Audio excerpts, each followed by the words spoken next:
What is up, most distinguished patrons of this channel? Today we're going to be tackling part 6 of how to TIG weld, and we're going to look at a couple ways to practice running beads, some of which are a little bit difficult and unconventional, other ones are easy. So that's what we're going to cover. Let's get into it. So it goes without saying that I know that you guys who have been following along with this video series are like, I want to get to welding some actual joints and not doing beads on plate and all of that, and I get it.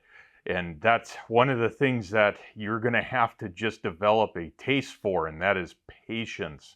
You must be patient when learning to TIG weld. It's far too common for people to run a couple beads on plates, and next thing you know, they're busting out the coupons and doing fillet welds and lap welds before they even understand how to make a decent bead. And that's why in this video, we're going to avoid doing actual weld joints, and we're going to still focus on doing beads on plate. But I'll spice it up a little bit and make it a little bit harder by the end of the video for you guys so that you actually have a challenge. And that's part of what learning TIG is overcoming challenges. When you take a challenge that's too much for you, like running fillet welds when you don't have the skill, what ends up happening is you're going to get frustrated and you're wasting material.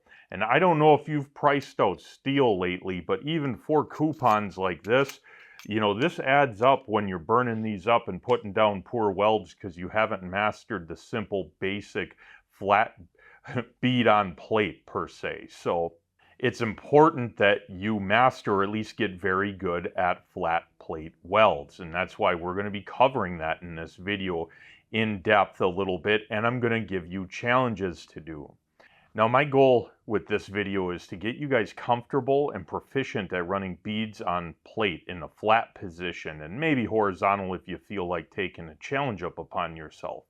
But once you do this and you master the flat plate, bead on plate, then you can easily go to doing lap welds, fillet welds, and butt welds and having better success with it, and you won't be wasting all that material.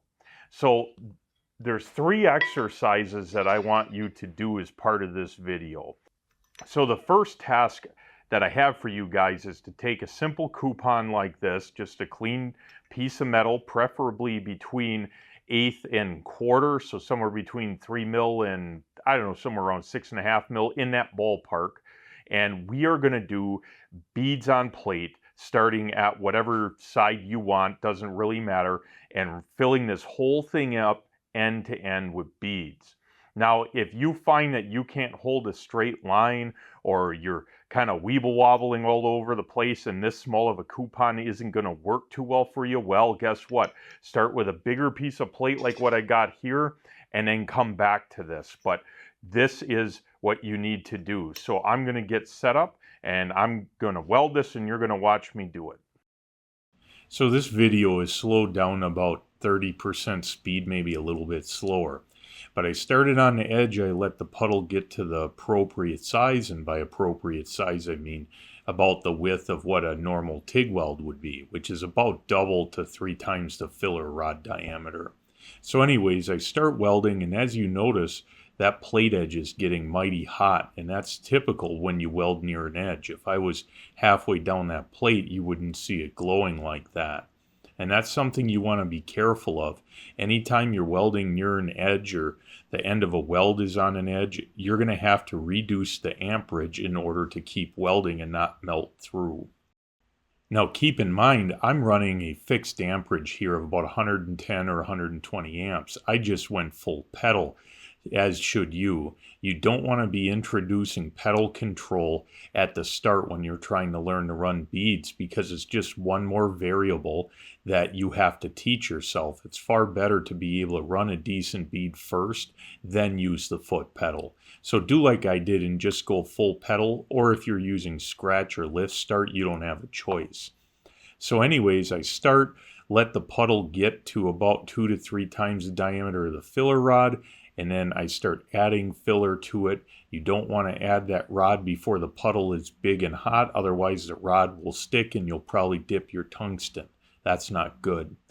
But I'm slowly traveling at a reasonable pace here, and as far as how much filler rod I'm adding, I'm just dabbing it to it. I'm just touching it. You don't need to push in a lot of filler when you're doing beads on plate. If there was a gap or some kind of crack or something that I had to put more filler material in, like on a fillet weld or a lap weld, I would have need to push more filler in. But simply, pushing 2-3 times more than what I did wouldn't matter. It's just a bead on plate. Now there's a couple things too that I'm doing wrong as you're watching this. One, at the end of the weld, I should be holding the post flow, aka the shielding gas coming out of the cup, over that. At the end of this weld, I want you to look at what happens when I move the cup away while the weld is still hot. You're going to see it scale over or react with the oxygen in the air. If you were to weld a reactive metal like titanium, Inconel, or stainless and you didn't hold that post flow there, the weld would be contaminated and could possibly crack or fail at that point due to the oxygen contamination and the reaction. On normal steel, it's not a big deal. It's just going to gray out and look ugly, but you still don't want it. Now, pay attention to that. See how it's scaled over as I pulled the cup away? You don't want to do that. Hold the post flow there. Now, once again, start the arc, let the puddle get to the approximate size, start moving. Now, there's one thing you should be noticing that I'm doing during this whole section is that my tungsten arc gap is staying very consistent. You can tell that via the light output as well as how far that cup is from the plate.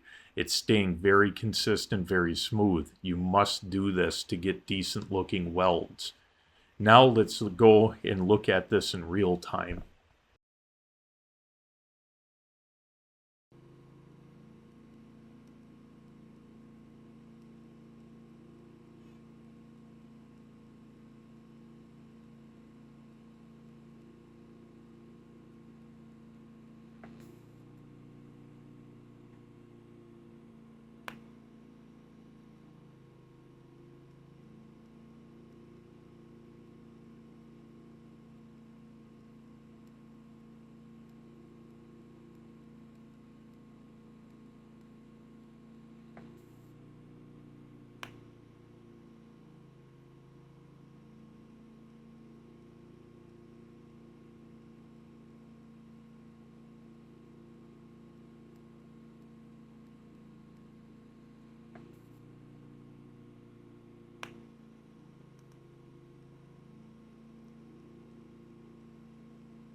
So now we're going to look at it without a filter, and don't worry, you won't get arc eye, but I'm just going to do a couple welds here, and you can see kind of my hand position, how I'm holding the torch. My face shield, aka my hood, is pretty close to this, and the reason is the camera kind of is in the way, and in order to film this, I'm looking at it a little bit closer than I normally would. You don't want to get your face right in there unless you absolutely have to. And I'll tell you what, my eyesight isn't what it used to be. I need a cheater lens. Again, pay attention to how consistent that gas cup is off the plate. You're not seeing it move all over the place. And how consistent it is when I add filler. That's what you want. So here's one more bead I run. I'm just, again, very consistent in arc gap, travel speed, and I'm pushing a little bit more filler. Make sure that you attach your plate to something too so it doesn't move like that.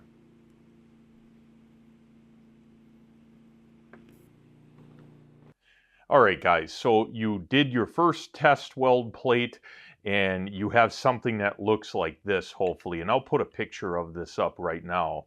Now, ideally, you would have done a single layer bead on bead where they're overlapping and you don't have gaps between them. For this, I basically was trying to shoot arc footage, so I had to leave gaps and make everything work for filming purposes, but you can do something like this.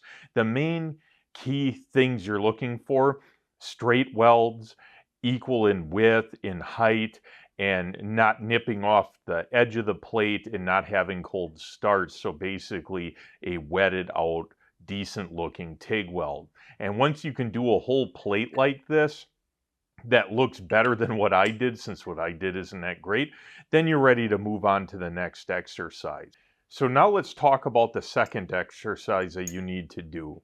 And it's more or less spot welds on plate, slightly modified. And I know I'll put a picture up right now, but I know that this doesn't look like much, but trust me, you will learn a lot doing this exercise. So what you do is you start welding, and then you more or less just make looping circles wider and wider while kind of welding over your previous bead, for the sole purpose of producing a wider spot weld. And what this will teach you is that you can actually backfeed the puddle. You don't necessarily have to feed the filler rod in at the leading edge. You can feed it in the back, and it can work. Now, this is a fairly difficult exercise. If you're new, this would be more or less like a 3 out of 5 for beads on plate for skill level, and you can plan on dipping the back of your tungsten and all sorts of stuff. And I know this will be frustrating for you to do. You will likely grind your tungsten a bunch, and it may take you a couple days to really get good at this. The payoff is in the future when you need to backfeed a puddle, or you just want to really get better at puddle control and your arc gap control. This is a great exercise because you have to vary your arc gap a little bit plus or minus, and you have to learn what to do when your filler rod sticks to the puddle. Or more or less it solidifies as you're pulling the arc away when you're back feeding, and it forces you to go back over it. So anyways, let's look at the arc footage of this and see how I did it. To start things off, this is slowed down at 25% speed. Anyways, I start the arc. As soon as a puddle is established, I push a little bit of filler material in it, and then I start moving, more or less in circles that gradually get bigger. Now, right now, I'm back feeding the puddle, but because I'm holding a tight arc, I'm able to feed it in there and not have the filler rod melt off. Now, you notice I'm maintaining a tungsten angle that's kind of pointing the direction of the filler. That will help. However, a more upright angle would probably be better in this situation. You're going to find that there's a lot of different angles you can have for everything and still make it work, but the number one thing is holding a super tight, consistent arc. You're going to see the filler rod may stick to the plate in a couple spots in these videos that you're going to see, and then I just basically go back with the arc, let it melt off, and then keep going. If it sticks, you don't want to just yank on that rod because it's not going to pull off of the plate. The plate's starting to heat up right now, and it's going to start building up mill scale or some form of scale as it reacts with the oxygen, and you're going to see that firsthand. Having a bigger gas cup would have given better shielding and less reaction with oxygen. So this is a case of having, more argon flow in a wider area is super beneficial. And you can see that molten puddle is starting to get real hot. It's starting to react with oxygen. You don't want that. Now let's watch that in real time.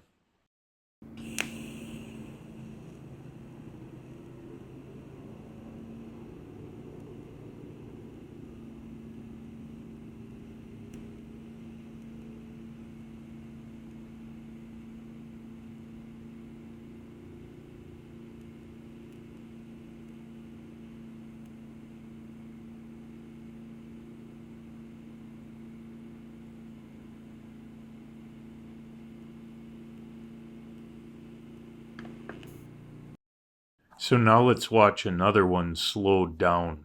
In this weld, you're going to see what happens when you let it get too hot. I make a bunch of circles, keep adding filler material, and you're really going to start seeing the reaction with oxygen.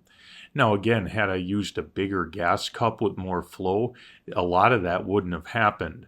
A good indication that your argon coverage isn't good is when the leading edge of the puddle, rather than being perfectly circular like what you see here, it starts turning jagged or misshapen, where it looks kind of like, the state of Wisconsin instead of a perfect circle.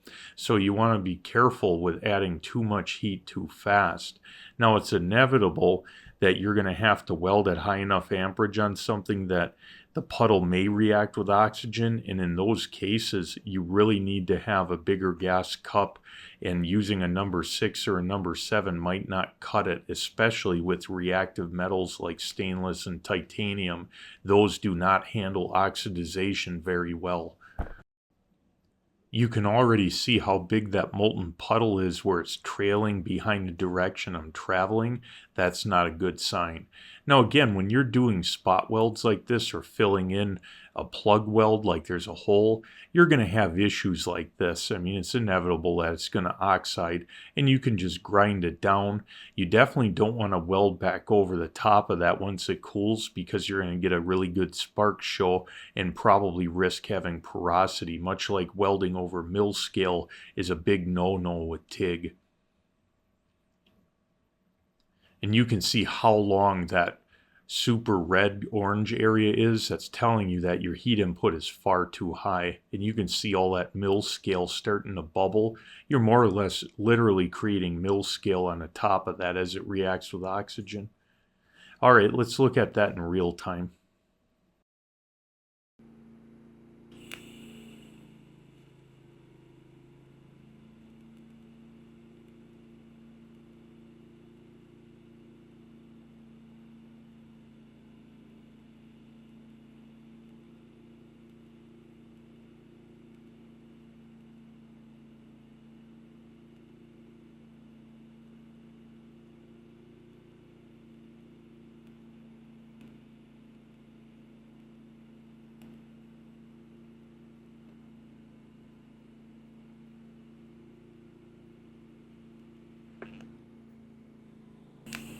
On this one, let's just watch it in real time and I won't comment.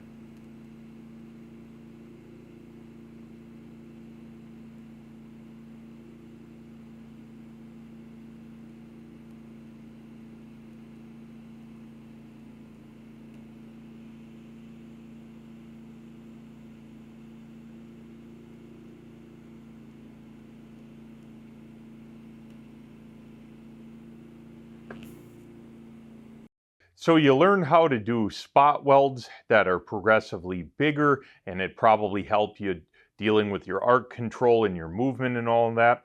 Now's the time to combine those two things, aka backfeeding puddles and just arc control, as well as running straight beads, and you are going to do an alphabet.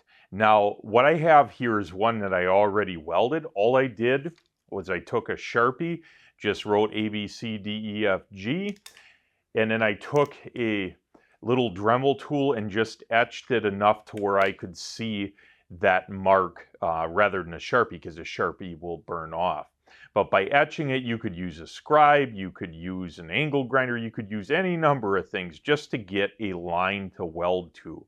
And I found that this is an exceptionally good exercise to get ready to actually weld things, because you have to have arc control, so your arc gap control, you have to have travel speed, movement, filler addition, all of that has to be on point 100% to get even a reasonable result in this.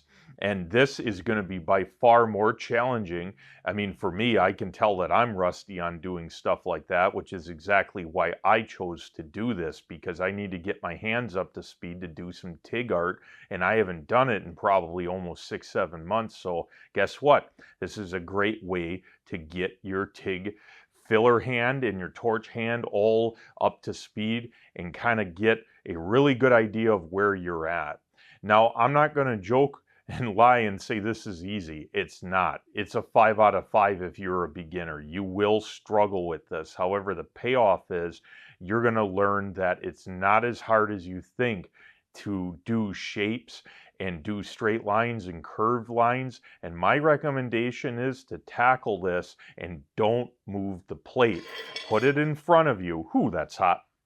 Put it in front of you. Weld it as it is. It forces you to think outside of the box to make curves. It also forces you to backfeed the puddle, much like doing spot welds. And you will learn that you can make straight, equal width, equal height welds and curves while maintaining the same position. If you keep flipping this every which way while you're welding, guess what? You're just making it easier for yourself, and real life isn't easy when it comes to welding stuff. If you do the whole alphabet twice over, I guarantee you that your TIG skills will be through the roof on puddle control. Now, as a great tip on this, I did a decent job of this. I could have obviously continued. If you don't like where you're at, take your plate, grind it down smooth. You want to use thicker steel, at least probably 5, 6, 7 millimeter or 1/4 inch. That way you can just grind it down and restart over on this. One of the great benefits to TIG is you put so little metal down, it's really easy to grind this flat and start over with a new plate. If you were MIG welding this, you'd have a lot bigger of beads. It'd take more time to grind and it would warp the plate more, if you catch my drift on that. So this is a great exercise to do. Now, from a standpoint of how much of this should you do, my recommendation is do a ton of these little coupons like this, 20, 30 of them, both sides until you perfect that. Go over here, do, I don't know, 20, 30 spot weld, multiple ones. You could even use a bigger plate, put them all on that, and then go to this and do 2 whole alphabets. By the time you're done with all of that, your skills will be significantly improved, and then you will be ready for the next videos, which has to do with lap welds, fillet welds, and all of that. So I'm going to leave this in real time as I weld this, but this is about what I'm seeing in real life. I can follow that etch mark pretty good. I can see the puddle actually better than what you see in this footage, but all I'm doing is making a weld to the line that exists there, stopping and then starting on the next line. It's not hard to do, but it is tedious, and you will probably dip your tungsten quite a bit. But by the time you do 2 whole alphabets, I guarantee you your skills are going to be better. So let's just watch this. I'll speed it up a little bit.